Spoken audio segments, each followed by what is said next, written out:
माता की जय, भारत माता की जय, भारत माता की जय।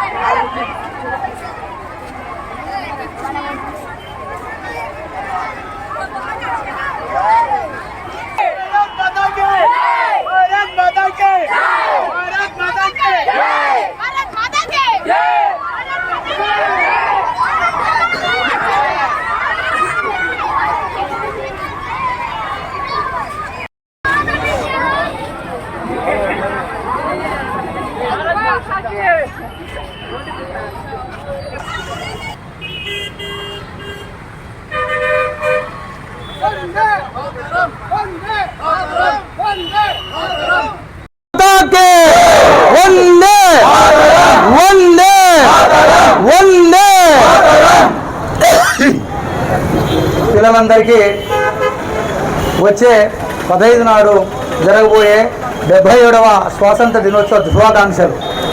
అందులో భాగంగా ఈరోజు యువమోర్చా వారు పృథ్వీనాథ్ రెడ్డి తరఫున, తర్వాత మిగతా భారతీయ జనతా పార్టీ నాయకుల తరఫున జరపబో ఈ ఉత్సవానికి హాజరైన దైవ స్వరూపులు, చిన్నారులు, అన్ని పాఠశాల చిన్నారులకు, తర్వాత కళాశాల యాజమాన్యాలకు, తర్వాత మన ఎంఈఓ గారికి, తర్వాత నాగ వీరారెడ్డి గారికి, పెద్ద ఎత్తున అన్ని రకాల తోడ్పడిన అన్ని వర్గాల వారికి ముందుగా నా నమస్కారాలు తెలియజేస్తున్నాను. ఈ ప్రోగ్రాం యొక్క ముఖ్య ఉద్దేశము సమాజంలో భారతదేశం పైన, భారతీయ విధానం పైన, భారతీయ సనాతన ధర్మం పైన గౌరవము, భక్తి పెరగాలని చెప్పి ఈ ఉద్యమం ఈ ప్రదర్శన చేస్తున్నాం. కాబట్టి పిల్లలందరికీ, తర్వాత కళాశాల యాజమాన్యాలకు, తర్వాత టీచర్లకు నా ముఖ్య విన్నపం ఏమంటే 15వ తేదీ మీ స్కూల్లో జెండా ఎగిరేతో పాటు పిల్లల ఇళ్ల పైన తిరంగా జెండా కట్టే విధంగా మీరు పిల్లలను సూచించాలని చెప్పి మిమ్మల్ని అందరినీ మనస్ఫూర్తిగా కోరుకుంటున్నా. కాలేజీ యాజమాన్యం వారికి, ముఖ్యంగా హెడ్ మాస్టర్లకు, టీచర్లకు నా విన్నపం ఏమంటే ప్రతి ఒక్క పిల్లల్లో రేపు 14వ తేదీ మీ క్లాసుల్లో దయచేసి మీరు చెప్పండి, ప్రతి ఒక్కరూ మీ ఇంటి పైన భారతీయ జాతీయ జెండాను కట్టండి.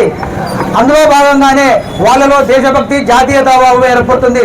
కాబట్టి ఇటువంటి కార్యక్రమాలు చేయడం వల్ల భావి తరాలకు ఈ భారతదేశ సంస్కృతి పైన, దేశభక్తి పైన గణనీయంగా భక్తి భావాలు పెరుగుతాయని చెప్పి భావిస్తున్నాం.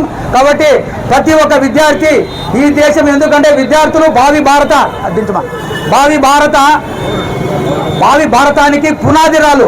మరి ఈ విద్యార్థుల్లో ఎవరు ప్రధానమంత్రి అవుతారో, ఎవరు రాష్ట్రపతి అవుతారో, ఎవరు సైంటిస్ట్ అవుతారో, తర్వాత ఎవరు రాజకీయ నాయకులు అవుతారో తెలియని పరిస్థితి.